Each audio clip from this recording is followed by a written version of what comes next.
Hechos de tránsito terrestre. Es una parte de la criminalística que investiga la causa o el origen utilizando una metodología científica aplicada a los mismos, utilizando diferentes conocimientos para hacer una reconstrucción de hechos. Hecho de tránsito o accidente de tránsito. Decimos hechos para referirnos a los accidentes, pues para estudiar un accidente de tránsito es necesario que el mismo se haya presentado, haya ocurrido y entonces es un hecho.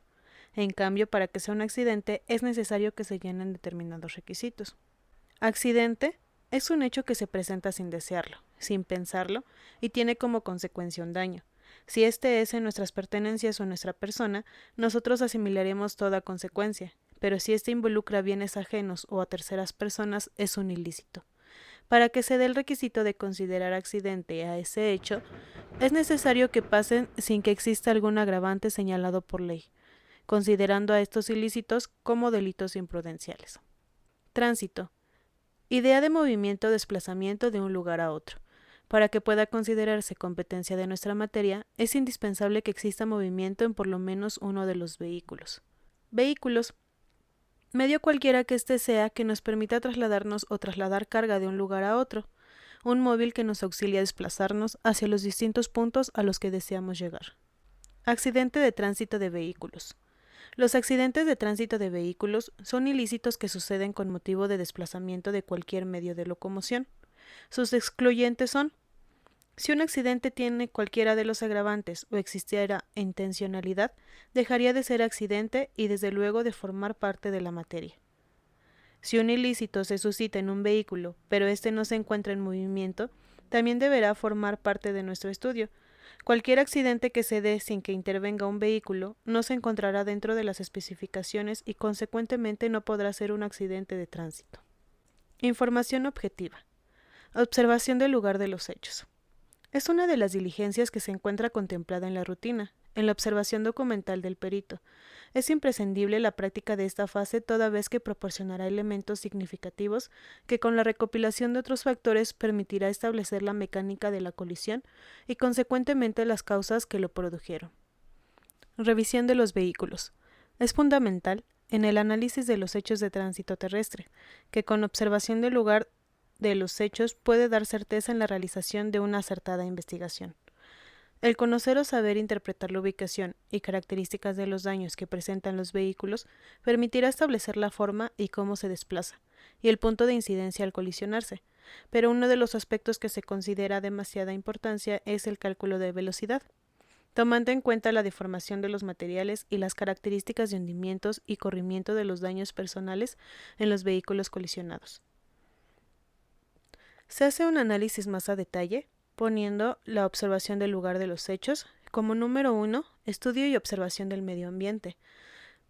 Condiciones meteorológicas, si hay lluvia, nieve, neblina, granizo, hielo, soleado, nublado, y si esto es intenso, regular, escasa o nula.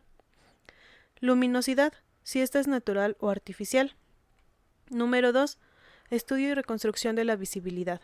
Si hay obstáculos y accidentes del terreno, como materiales, que es el tipo, volumen y el espacio. Obras, si hay puestos y si estos son fijos o semifijos y el área que ocupan. Vehículos, si están circulando o si están estáticos, si hay topes, si hay baches. Si es así, se determina su diámetro, su profundidad y la localización. Las dimensiones de los arroyos y camellones. Banquetas, si están jardinadas, arboladas o con obstáculos. Configuración topográfica.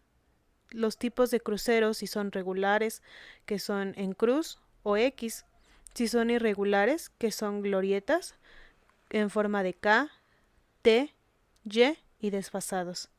El tipo de esquina, que es en escuadra, redonda, parcup, parámetros de construcción, si hay curvas y si estas son cerradas o abiertas, y las pendientes si son ascendentes o descendentes. Número 3. Estudio del tipo y estado del piso de la zona de rodamiento. Si es concreto y si este es asfáltico o hidráulico. Otros, si es terracería compactada o suelta, adoquín, pasto, empedrado o si es un piso arenoso. Número 4. Estudio y localización de los señalamientos de tránsito. si son informativos, restrictivos o preventivos. Número 5.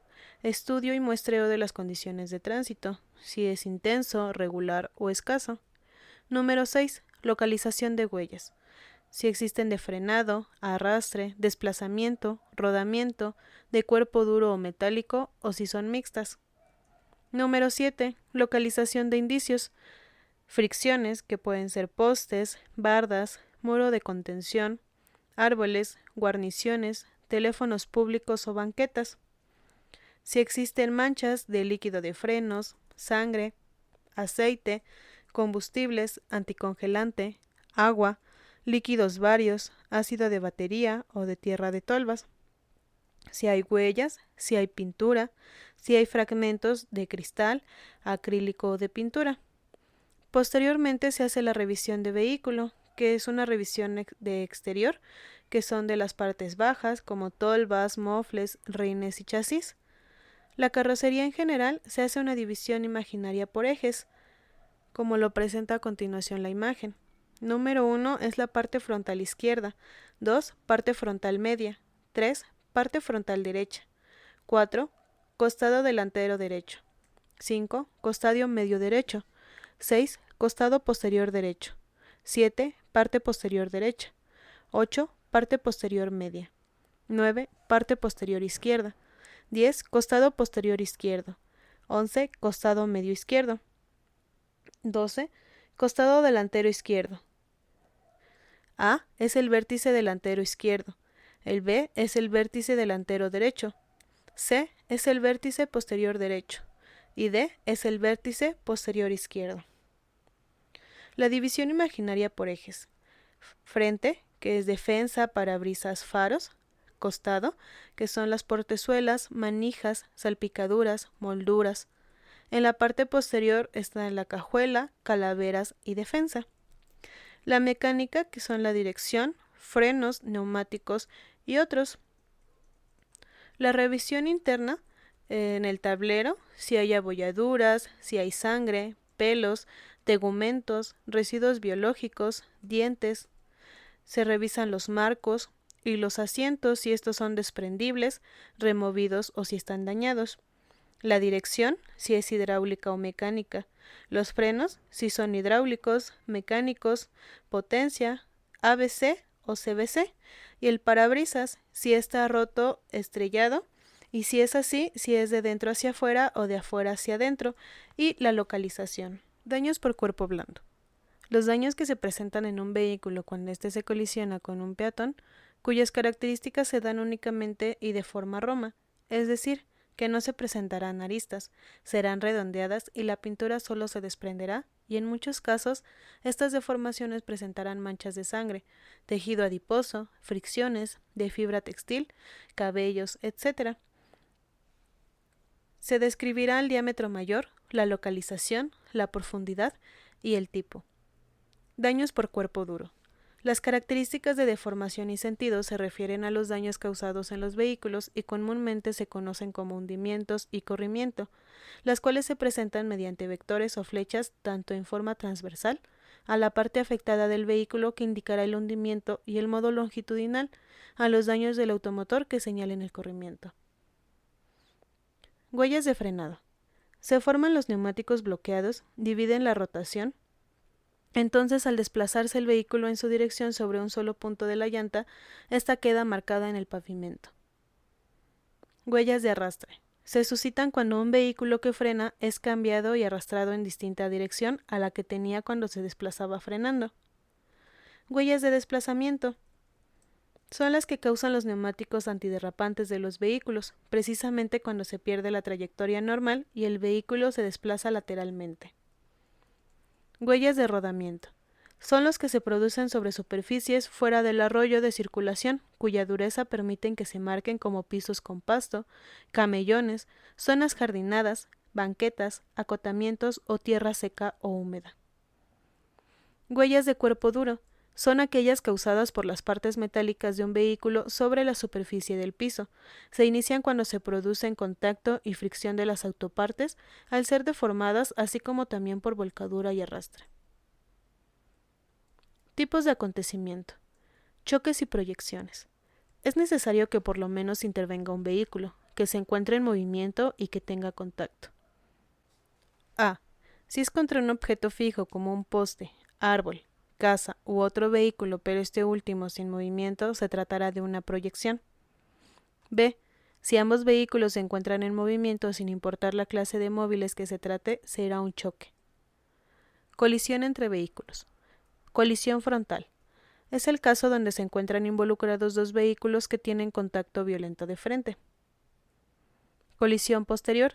Es el caso cuando uno de los vehículos es chocado o se colisiona en la parte posterior del otro, ya sea por alcance, que es cuando un vehículo viene detrás de otro, con velocidad mayor, lo alcanza y lo golpea. 2. Por proyección. Vehículo a cierta velocidad se impacta con uno que esté detenido. Y 3. Por maniobras en reversa. Colisión perpendicular. Este tipo de hecho se ocasiona cuando uno de ellos colisiona su parte frontal con alguno de los costados del otro. Generalmente se lleva a cabo en un crucero regular. Colisión lateral. Podría ser similar al anterior, toda vez que uno de ellos o ambos presentaran los daños en alguno de los costados y no precisamente deben estar en forma perpendicular. Colisión de vehículo y convoy de ferrocarril. Se lleva a cabo cuando en el evento participan un vehículo y un tren. Este puede ser de forma perpendicular o lateral. Colisión de ferrocarriles. Ocurre entre dos ferrocarriles que se encuentran frontalmente o por alcance. Colisión contra bicicleta y motocicleta. Independientemente de la forma o modalidad en que se lleve a cabo la colisión entre un vehículo automotor y una bicicleta o motocicleta, se denominará colisión entre vehículos. En virtud de que una bicicleta o motocicleta son un vehículo, situación mal llamada como atropellamiento. Colisión contra semoviente. La colisión con animales es un hecho común en la circulación de automotores por las zonas rurales. El medio ambiente está constituido de manera normal por explotaciones agrícolas y ganaderas, por lo que es común el encuentro con animales vacunos, equinos, porcinos, etc., que permanecen en las rutas ya sea pastando o atravesando. Cabe señalar que por su peso y masa causan mucho daño a la carrocería del vehículo y lesiones considerables a sus ocupantes, pues suelen quedar moviéndose después de la colisión, con parte de su cuerpo dentro del vehículo. Otra característica importante que resulta de este tipo de eventos es que los daños que presentará el vehículo serán tanto de cuerpo duro como de cuerpo blando debido a las características propias del animal. Salida del camino y volcadura. Es un suceso donde un vehículo en circulación abandona la zona de rodamiento. Puede darse por circunstancias debidas al conductor o ajenas a él, presentándose entre otras por una falla mecánica de carácter previsible o imprevisible. En estos casos se daña la mayor parte de la carrocería en el proceso de la volcadura. La volcadura se presenta cuando un vehículo sin control deja de deslizarse sobre sus antiderrapantes y lo hace sobre cualquier parte de su carrocería, o gira en vueltas sobre una de sus partes. Este hecho puede darse en un vehículo en movimiento por sí solo como consecuencia de un hecho previo. La volcadura se presenta cuando un vehículo sin control deja de deslizarse sobre sus antiderrapantes. Caída de personas de un vehículo en movimiento. En general, este tipo de acontecimientos se suscitan cuando los vehículos, sobre todo de pasajeros del servicio público, circulan con las puertas abiertas y las personas viajan en las estribos o en las partes exteriores del mismo, escaleras y por distintos factores, ya sea velocidad, giros o frenados. El pasajero pierde el punto de sujeción y se precipita al exterior o inferior del vehículo. Para este hecho no tiene que ver la clase de vehículo ni la forma de la caída, solo que antes de éste haya estado sobre el móvil. Pérdida de control. Sin choque ni atropello. Salida de la cinta asfáltica, invasión de camellones, zonas jardinadas y en general no destinadas para el uso de vehículos, independientemente de que una pérdida de control pueda dar lugar a los casos de choques, atropello o volcadura. Fallas mecánicas. Frenos y dirección. Primordialmente se da en frenos y dirección y son los peritos mecánicos los que intervienen para señalar primero si existió un averío que se reporta y a continuación para decidir si ésta fue predecible o no. Hechos especiales. Denominamos como especiales los hechos que por alguna razón se salen de las que se encuadran dentro de las especificaciones señaladas o bien se conjuntan dos o más de las anteriores. Atropello con choque. Invirtiendo el orden y razón del hecho, es decir, si primeramente existe un atropellamiento y la maniobra evasiva puede provocar un choque, se tiene que analizar dos casos por separado, para señalar del atropellamiento si el conductor del vehículo atropellador contó o no con el tiempo y la distancia suficiente para evitar el primer hecho y en forma independiente las causas del choque.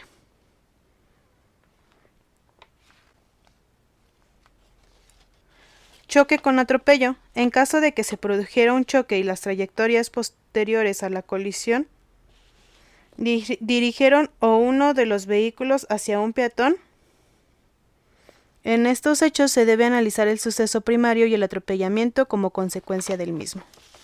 Llanta atropelladora. Se presenta con relativa frecuencia que una llanta se desprenda de un vehículo en pleno movimiento. Esta adquiere mayor velocidad y sigue trayectorias impredecibles. El contacto con lo mismo puede producir daños intensos o lesiones que no en pocos casos provocan la muerte. En esto los peritos de tránsito intervienen para analizar el hecho, aportando datos sobre la circulación del vehículo, dirección, sentido, velocidad, carril que ocupaba y momento del desprendimiento de la llanta, trayectoria del vehículo y del neumático hasta el momento del contacto. Camiones y camionetas de carga. Cuando los macheteros de un camión de carga viajan sobre la misma, suele suceder que al pasar un puente la persona tenga contacto contra el mismo. Es igual cuando la carga pega contra el puente y cae sobre los macheteros. Si este vehículo al frenar intempestivamente sufre la caída de la carga hacia su toldo, causa lesiones y los ocupantes de la cabina o bien aplasta a los que viajan en la misma, así esta carga libra la cabina y el cofre del camión y daña el vehículo que lo antecede o lesione en el mismo algún pasajero o peatón. Si la carga se ladea en una vuelta, su peso hace que el camión vuelque sobre este costado, causando que sufran daños. Vehículos estacionados en pendientes o vehículo fantasma. Cuando en pendientes se dejan estacionados vehículos, suele presentarse el caso de que en un momento dado estos dejan su posición estática adquiriendo movimiento sin encontrarse ningún tripulante en el auto. Salientes de la carrocería que causan lesiones o daños. Cuando un vehículo al circular se le abre una portezuela, con ella causa un daño o lesión, igual que una moldadura semidesprendida o una saliente normal o casual que produce algún hecho al pasar por algún lugar con congestionamiento de tránsito o de peatones. Piedras arrojadas al ser pisadas por vehículos. Como una consecuencia de que una piedra sea pisada por un neumático de un vehículo, cuando no se pisa de lleno, si no se pellizca, esta puede salir disparada hacia los lados y producir algún daño o lesión en un peatón. Generalmente se da en caminos de terracería. Atropellamiento. Tiene como una consecuencia el encuentro violento entre un cuerpo humano y un vehículo en movimiento, siempre y cuando el individuo se encuentre en el exterior del vehículo. Choque o impacto. Consiste en el encuentro entre la víctima y el vehículo, generalmente por sus partes anteriores. La localización de las lesiones en ella dependerán de la altura de las estructuras anteriores del automotor en contacto con la víctima, como la defensa, que puede ser baja, o con el cofre, que puede ser de media o de gran altura. Tanto las lesiones correspondientes a esta fase del atropellamiento de personas adultas se localizan en la mitad inferior de su cuerpo, a nivel de las piernas, muslos, regiones glúteas o en la parte inferior de la región lumbar. Traumatismo por impacto primario. Se suscita por el contacto violento entre la víctima y las estructuras anteriores o laterales del vehículo. La altura de los traumatismos localizados en la pierna de ellas deben medirse con relación a sus talones. Si las lesiones están ubicadas a diferente altura, debe referirse a que la víctima iba corriendo al momento de ser atropellada. Traumatismo por impacto secundario. Se lleva a cabo con el contacto violento entre la víctima, ya sea con las estructuras anteriores, superiores o laterales del vehículo, en un momento inmediato posterior al primer impacto y la consecuente proyección de la víctima. Fase de proyección y caída. La proyección es la trayectoria que sigue el cuerpo de la víctima en el espacio. La caída se produce cuando el atropellado, luego de sufrir el impacto primario y quizá el secundario, es lanzado o proyectado contra el suelo. En esta fase predominan los traumatismos o lesiones por contragolpe sobre la carpeta asfáltica, banqueta o camellones. Fase de deslizamiento sobre el cofre. Existe cierta relación entre la velocidad del vehículo y la naturaleza de los traumatismos. Si la víctima es golpeada por debajo de su centro de gravedad, es proyectada hacia arriba y cae sobre la cubierta del motor, con lesiones en hombros, codos y cabeza. Acto seguido, cae sobre la cinta asfáltica y recibe el impacto en la extremidad cefálica, ya que es la parte más saliente y vulnerable en contragolpes. Fase de aplastamiento, compresión o machacamiento. Se presenta cuando el cuerpo de la víctima es comprimido entre dos superficies contundentes que pueden ser los neumáticos. Si estos pasan por encima, la comprimen contra el suelo. También se puede presentar en caso de que la víctima sea presionada contra un poste, muro o contra otro vehículo. Fase de desplazamiento o arrastre. Cuando el cuerpo de la víctima, además de las etapas anteriores, queda enganchado al vehículo y es arrastrado sobre la cinta asfáltica. Puede darse esta fase también al momento de caer la víctima al piso y debido a la inercia ser desplazada sobre el pavimento. Fase de mutilación. Esta fase no es común en los atropellamientos, pero cuando llega a darse, causa cortes principalmente en las extremidades inferiores de la víctima, con alguna estructura inferior o superior del vehículo, cuya característica de la lesión será corto contundente. Cálculo de la velocidad de un vehículo a partir de las huellas de frenado en una superficie horizontal. La fórmula será A igual a la velocidad es igual a la raíz cuadrada de 2 por la distancia por el coeficiente de fricción por la gravedad. A continuación se presenta una tabla en la que explica las diferentes superficies y su coeficiente de acuerdo si es una superficie seca, húmeda y si la superficie es nueva, usada.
Fórmula para determinar velocidad en una superficie inclinada. Existirán dos fórmulas para una superficie ascendente y descendente. Para poder determinar la velocidad en una superficie ascendente, será la velocidad es igual a la raíz cuadrada de 2 por la distancia, por la gravedad, por el coeficiente de fricción, por el coseno del ángulo, más el seno del ángulo. Para una superficie descendente será igual a la velocidad es igual a la raíz cuadrada de 2 por la distancia, por la gravedad, por el coeficiente de fricción, por el coseno del ángulo, menos el seno del ángulo. Cálculo de la velocidad del vehículo a partir de la proyección del peatón. Existen diferentes métodos, como el método de transferencia de energía, o llamado método simple, que es igual a la velocidad. La velocidad es igual a la raíz cuadrada de 2 por la distancia, por la gravedad. Método de transferencia de energía con deslizamiento del peatón. Velocidad es igual a la raíz cuadrada de 2 por la distancia, por la gravedad, por el coeficiente de fricción. En esta fórmula, el coeficiente de fricción siempre será 0.875. Schmidt-Nagel, 1971. La velocidad es igual a la raíz cuadrada del coeficiente de fricción al cuadrado por la altura, más 2 veces el coeficiente de fricción por la gravedad por la distancia, menos el coeficiente de fricción por la altura. Para esta fórmula el coeficiente también se ocupará de 0.875 y la altura se determina de acuerdo a la altura del peatón entre 2. Apple, 1975. Tiene 4 fórmulas y la primera es velocidad con frente alto, y es velocidad es igual a la raíz cuadrada de la distancia entre 0.084. Para adulto, velocidad es igual a la raíz cuadrada de la distancia entre 0.07. Vehículo con frente bajo es velocidad igual a la raíz cuadrada de la distancia entre 0.065. Y para un niño la velocidad es igual a la raíz cuadrada de la distancia entre 0.088. G. Stuart. Frontal elevado adulto. Distancia es igual a 0.6 menos 0.76 de la velocidad menos 0.0021 velocidad al cubo. Frontal elevado niño. Distancia es igual a 1.0 más 0.61 velocidad más 0.0018 velocidad al cubo. Frontal bajo adulto. Distancia es igual a 0.6 más 0.665 velocidad al cuadrado. Frontal bajo niño. Distancia 10 más 0.648 velocidad menos 0.0145 al cubo. Collins, año de 1979. Collins, año de 1979. Distancia es igual a la velocidad de la raíz cuadrada de 2 de altura entre gravedad, más la velocidad al cuadrado entre 2 por la gravedad por el coeficiente. Wood, año de 1986. Distancia es igual a la velocidad al cuadrado entre 2 por el coeficiente por la gravedad más el coeficiente más 2. 2 nos ayuda a determinar entre la altura del peatón en posición erguida y en posición final. Limpoy, año de 1989. La velocidad es igual a 6.6 de la raíz cuadrada de 8.4 metros a la cuarta potencia más el coeficiente de la distancia menos 20 del coeficiente al cuadrado. Clark, año de 1989. La velocidad es igual a los pies cuadrados por la gravedad entre 2 al seno del ángulo por coseno del ángulo por la gravedad. Price, año de 1990. Distancia caída es igual a 2 por el coeficiente por la altura menos 2 por la altura de la raíz cuadrada del coeficiente por la altura entre paréntesis el coeficiente de la distancia de la proyección total entre la altura. Scarlett, año de 1993. Velocidad es igual a la raíz cuadrada de 98 más la raíz cuadrada de 29 por la distancia menos 7.6. Barceley y Lancy del año 1991. Velocidad es la raíz cuadrada de 2 sobre la gravedad por el coeficiente, entre paréntesis la distancia menos el coeficiente por la altura, se cierra paréntesis, entre coseno del ángulo más coeficiente del seno del ángulo. Velocidad es igual a la raíz cuadrada de 2 por la gravedad por el coeficiente por la distancia menos el coeficiente por la altura, entre 1 más la altura al cuadrado. Velocidad promedio de marcha de las personas. En algunos casos, el estudio se les realiza las conclusiones de atropellamiento, vehículo peatón. Se efectúa por medio de los cálculos matemáticos para establecer si el conductor contó con el tiempo suficiente para evitar el atropello. Para ello es necesario contar con los elementos mínimos indispensables, como son la velocidad del vehículo, la zona de contacto, la distancia recorrida por el peatón hasta la zona de contacto sobre la carpeta asfáltica, la velocidad del vehículo, marcha del peatón, entre otras. Esta es una tabla en la que se muestra la distancia de marcha de peatones. De acuerdo a una estadística de las diferentes velocidades, que las personas presentan cuya rapidez de desplazamiento depende de la edad. Esta se divide en tres partes. La primera columna nos dice que es el peatón, la segunda columna nos dice que es la edad y la tercera columna son los metros sobre segundos. El primero es: menor que camina de 5 años es un tiempo de 0.8. Menor que camina de 5 a 10 años es de 1.0. Menor que corre es una edad de 5 años y es un tiempo de 1.9. Menor que corre 5 a 10 años es un tiempo de 2.08. Mujer que camina, tiempo de 1.4. Mujer que corre, tiempo de 3.0. Hombre que camina, 1.5. Hombre que corre, tiempo de 3.5.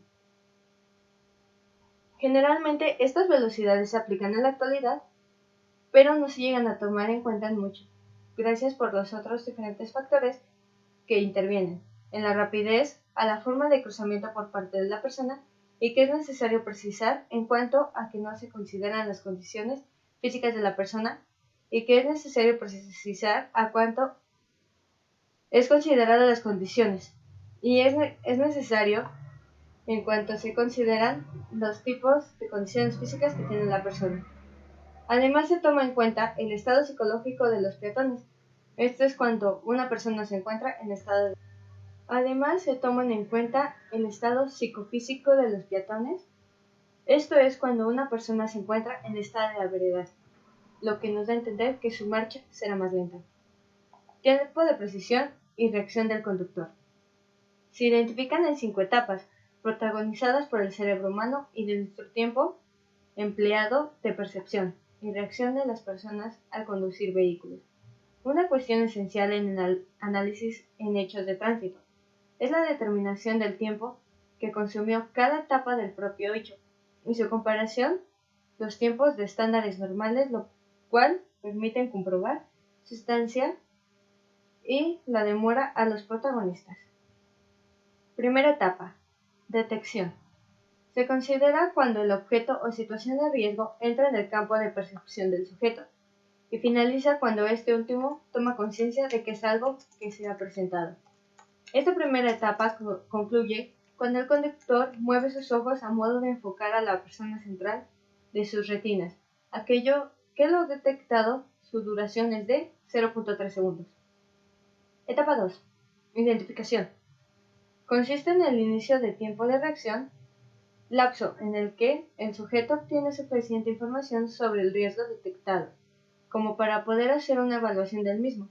Esta etapa comienza la focalización visual del objeto y finaliza cuando el cerebro ha hecho acopio de información suficiente como para valorar el riesgo. La duración de etapa es de 0.2 segundos. Etapa 3. Evaluación. A partir de la información obtenida y procesada durante el lapso de identificación, el cerebro del conductor evalúa el riesgo reconociendo como peligroso o deseándolo. Este proceso culmina cuando se ha llegado a alguna de las conclusiones procedentes e incluyen las mismas influencias de la etapa anterior. Esta tiene un tiempo aproximado de 0.3 segundos. Cuarta etapa: decisión. Comienza cuando ha concluido la evaluación y finaliza al iniciarse la respuesta, que consiste en llegar al proceso de frenado. Su tiempo aproximado es de 0.3 segundos. Quinta etapa: respuesta. Se inicia cuando el cerebro, en la parte del centro motor, envía la orden de ejecución al grupo de músculos apropiado y concluye cuando estos músculos empiezan a ejecutar dicha orden, es decir, cuando el pie del conductor presiona el pedal del freno. El tiempo que consume esta etapa de aproximadamente 0.2 segundos. Debe aclararse que la suma de los tiempos de cada etapa no necesariamente brinda un tiempo de percepción y reacción adicionado para todos los casos, así como reducción o incremento de su duración, además de que también varían de acuerdo a la edad, estados emocionales y psicofísicos.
Nuestro ejercicio de atropellamiento se llevó a cabo en la calle cerrada Río Papaloapan, la cual era de hormigón seco usado. De ancho la calle medía un total de 9.13 metros.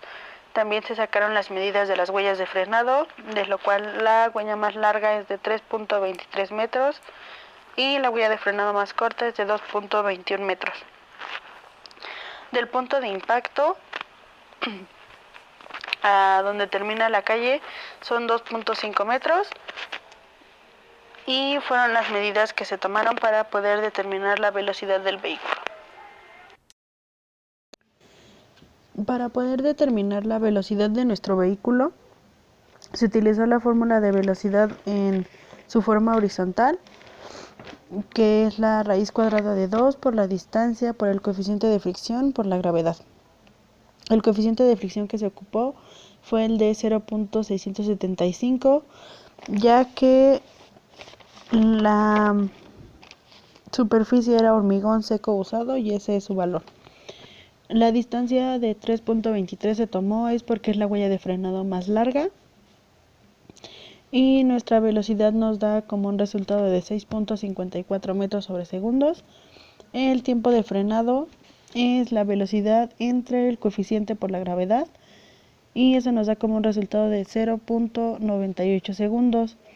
El tiempo del vehículo es el tiempo de percepción más el tiempo de reacción más el tiempo de frenado, que en este caso sería 1.3 como fórmula general del tiempo de percepción y el tiempo de reacción, más 0.98 que es el tiempo de frenado que nos dio anteriormente, dando como resultado 2.88 segundos.